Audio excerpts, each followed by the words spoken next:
Okay. Call the meeting to order, 8:27:25, 9:35 a.m., the monitoring committee meeting. We'll turn it over to Sharon. Okay, and y'all can see the screen over here, my agenda Yes. Yes. and the first report. Okay, we're gonna try to make this quick today. We did get some reports in. We got EO monitoring report in. I just recently uploaded a SNAP report. So we'll be covering that too, since we got that in this morning. And then we have Equus addendum to their allocation report that they were doing, and then also their physical integrity, the risk assessment, and the monitoring plan for this coming year, that they've completed that, and then we'll have Darla's report. So we did get a report from our EO visit. So there are two findings that have to do with EO compliance. Those are on the Vernon and the Bowie office. And it's more of things that we cannot update, or the landlord. I probably should have included that report too. Think about moving the toilet, or changing the stairwell, things. So it's things that we can ask the landlords to address, but it's probably things that are not gonna be fixed. But we do have some things that we have on that. So they are calling it two findings that, do not meet the physical accessibility. I can pull up that report real fast if y'all want to see that, since I did not include this in this packet. Not seeing anybody say or unmute to request that. And I can add it to this calendar event so you can see it after the fact. So we did get that report in finally. Next, we have a on-site visit from a state monitor advocate program. And this is new to our workforce centers, I believe. So they will be conducting their first visit in September 15th. So that was just to notify us of that. And it's more of the employment services side. So we will see what that is, see if we're missing anything. So that one's coming up in September. And then this authority as to what their process is going to be and what they're going to be looking at. We've already received questionnaires and a list of documents that, if we have those processes or procedures in place, to upload them. So we've already taken care of that in prep for this September visit. Well, and we might add, Sharon, that that's primarily looking at migrant seasonal farm workers, specifically for that program and how we handle that population, which according to the state, we have a very large population of those job orders and things here. However, we do not. So hopefully this is going to be a learning experience for us and how to learn more about the outreach and in dealing with those migrant and seasonal farm workers that we apparently have in this area. So.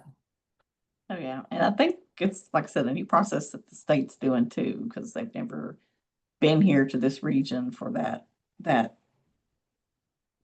review. And okay, so there's those two.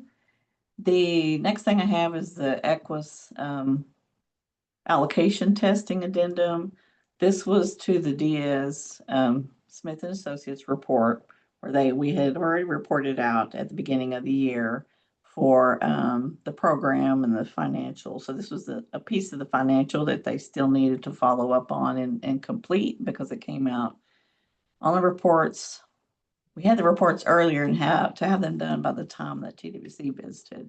So this was an addendum that needed to be updated. So that one, I'm going to skip to the determination. So let me see.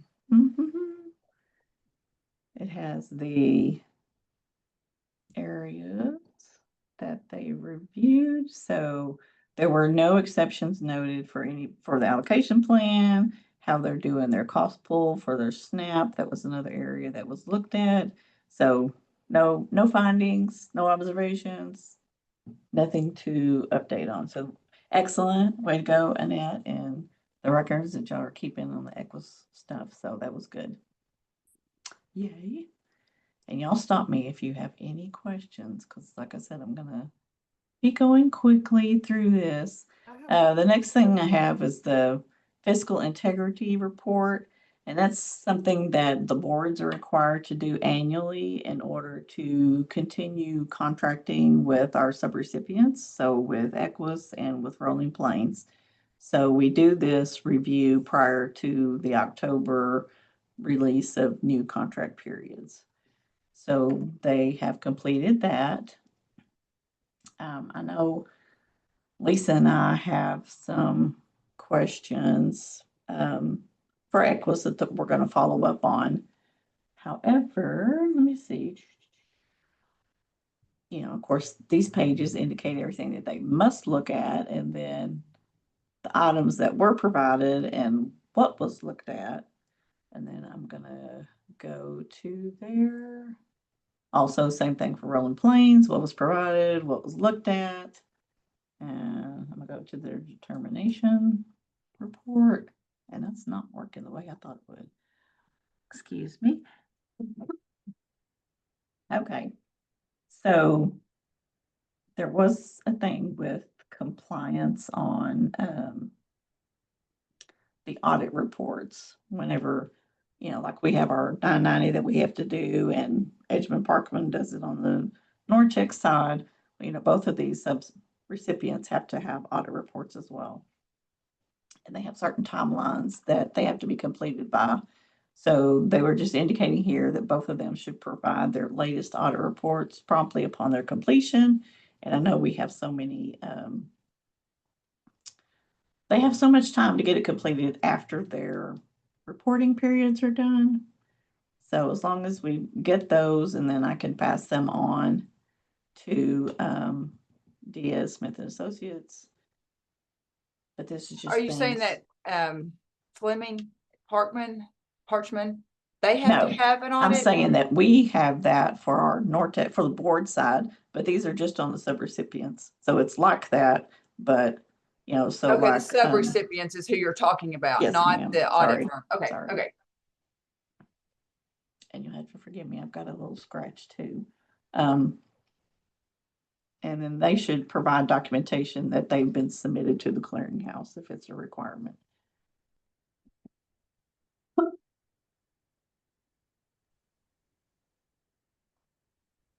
And the review of the cash on deposit or other methods of securing.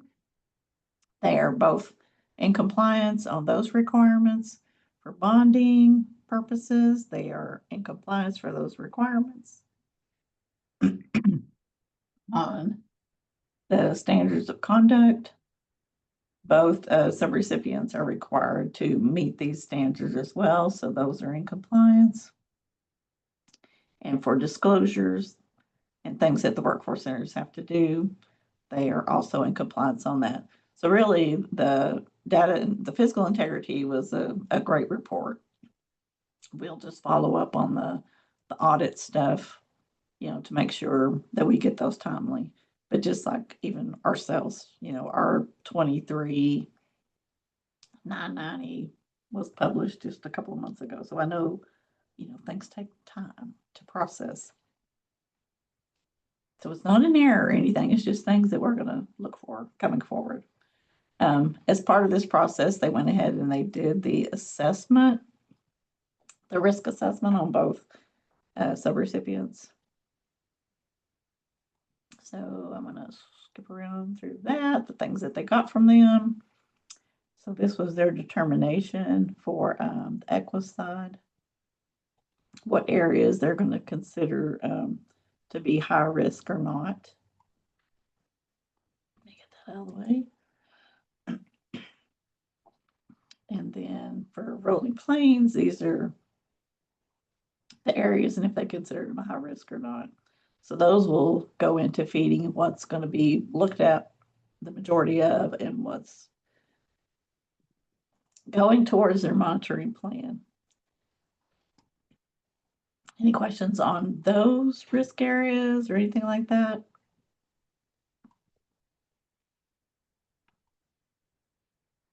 Okay, Can you hear me? did I hear somebody? Can you hear me? Yeah, you're very low. I can't hear you. I don't know what's wrong. I'm having an issue. I'll put it in the chat. I hear you now. Oh, okay. All right.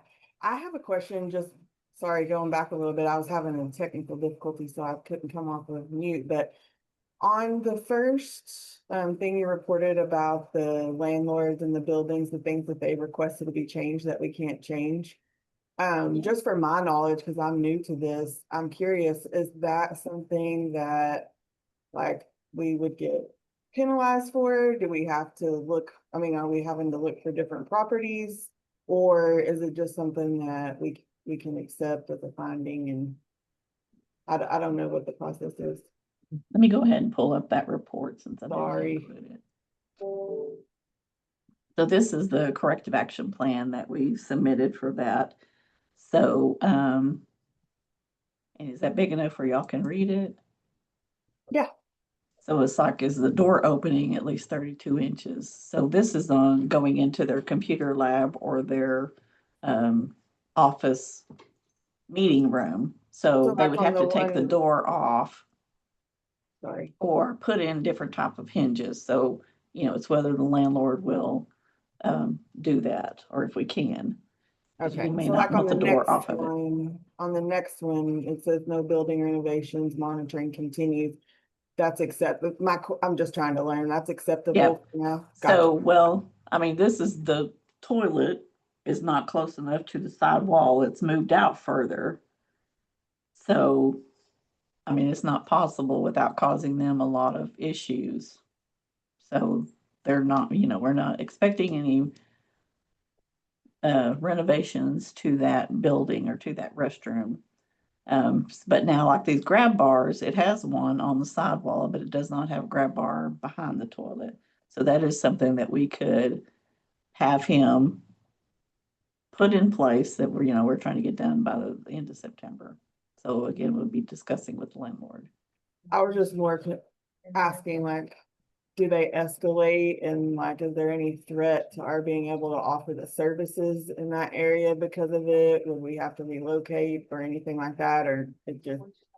And there has not been any EO complaints by any customer Yeah. coming into the facility for assistance, but it could escalate on that part. You know, if someone does file a complaint for accessibility, then it could be something more, yes. And like on the stuff on the Vernon office, I mean, it's their ramp that goes into a different part of the building. You know, it's concrete and it's there, but it doesn't quite measure up or have handrails. So it's minor things, but if you're a person dealing with disability, you know, it would be an issue for you. And I know they're supposed to be coming out with a new guide on what to review for disability and how to measure and look for things. So right now, you know, this is what we have to go by. And some of these, you know, like the courthouse, Wilbur Courthouse, you know, I doubt that things will be renovated there either. And a lot of things Lisa and I have it fixed on our part, you know, like putting the coat hanger lower on the restroom door. So when the handicap stall, so it's not up here, it's more of at the level that they need and putting closures on it and different things. So we have completed a lot. And that's like this soap dispenser. They've even got 2 soap dispensers, but neither one of them at the right height to meet compliance. So it's either, yeah. Some of it's simple stuff, but so yeah, we still have those things that we're going to try to complete by the end of September. Okay, so any other questions on this one? All right. Did you have any other questions, Dory, on any other reports or just back on this one? No, that's all. Okay. Sorry. Thank you. Good questions though. Okay, so, there was a risk assessment, and then they put together their monitoring plan. And that's, proposed dates and things that they will be looking at, just so we can get our plan for the next year going into place, and so that they can complete their monitoring of us before, our next TWC visit in May of 26. So that's not anything that the board has to vote on. It's just more of sharing the information with you so that y'all are aware of the monitorings that we're going through and things like that. Lisa, have I forgotten anything on our part that you can think of? No, I don't think so. I don't think so either. Okay, so Darla, you're next. Alrighty, here in the blue is the monitoring that I've been doing since last time. No issues identified and no disallowed cost on any of them. Choices non-co-op, nothing identified there. Choices work activity, the initial accuracy rate was kind of low. And a lot of it was due to the decibel conversion to hour minutes. So we had training on that. For the next two, no problems identified. On the support service review, we identified some training that needs to be added for the next exit we do for support service. So we'll be conducting on that. So hopefully the initial accuracy rate will be higher. On the next four, no problems identified there. And then the last one on RISI, it's a new one. This is the first one that I've ever conducted. So hopefully with the training that they've had, when I do the quarter 3 in October, hopefully it'll be improved. Any questions? Y'all might remember the TWC review had also included RISI for the first time this year. So that was from the May monitoring too, just to get a preview of what they're looking for and what for us to expect. So What is RISI? reemployment services. Sorry, who knows the acronym? You know, they use acronyms. I I'm know, so sorry. many acronyms, and I'm like, I RISI is Reemployment Services, and what it does is, what they do is they people that are on unemployment insurance are put into a pool if they are likely to exhaust their benefits before the 26 weeks are up, and they're put into a pool, and then they're mandatory orientation. They have to attend 3 different visits to our center. And yes, reemployment services and eligibility assessment. That's what it stands for. And we bring them in and do one-on-one orientations with them to explain the services that we have available to them. And then go over the resume, just a lot of different things, do a mock interview with them to get them back to work quickly. So how are they determined to go into the pool? I mean, what is the information that makes them go into the pool? Like, are they not going to fill out applications, or what is it? it's an algorithm that TWC has set up. And I'm not sure exactly how it works, but if they are identified as a certain occupation or something to that effect, that they would fall into the pool. Yeah. Yeah, so the algorithm is looking at how likely is the individual go past the 10 weeks to go back to the workforce. So they are looking at education, they're looking at the type of industry they're in, We don't exactly have that secret sauce that TWC uses for, determining those individuals, but that's kind of how we've seen. 'Cause sometimes we'll see individuals that were at the same company, and they're like, wait, why isn't my colleague here? We don't know. It's just TWC decides, or not decides, but determines that based on that algorithm. And it's usually education, industry, how long have they been working there, but it's kind of more likely to exhaust their benefits and they want to get them into the center so we can quickly provide services and help them get back into training or employment, or back into the workforce. Okay, thank you. All right, so if no other questions, I do not have a report from childcare. They've been working on placements and they have not been Do up to you- date on their reviews. I saw something briefly on the news, the local news this morning, talking about childcare. Is that affect, I mean, at any of our centers, it looked like they were either closing down or, they're not taking new children. Is that affecting our daycares that we're utilizing? Well, it does. And of course, we don't, Kayla had to step away also. So everybody's sick at the childcare office right Yeah. now. So that's why they're not on today. But yes, it has affected both the individual providers that are not on our program and those that are on our program. And it seems to be the issue is getting the skilled people to work for them. They can't pay them a whole lot. Mhm. And childcare obviously is, it's a difficult job dealing with kids but finding the people that one, don't have a background and it again doesn't pay very much. So for our providers that we work with, that's something that we're even discussing with our quality funding.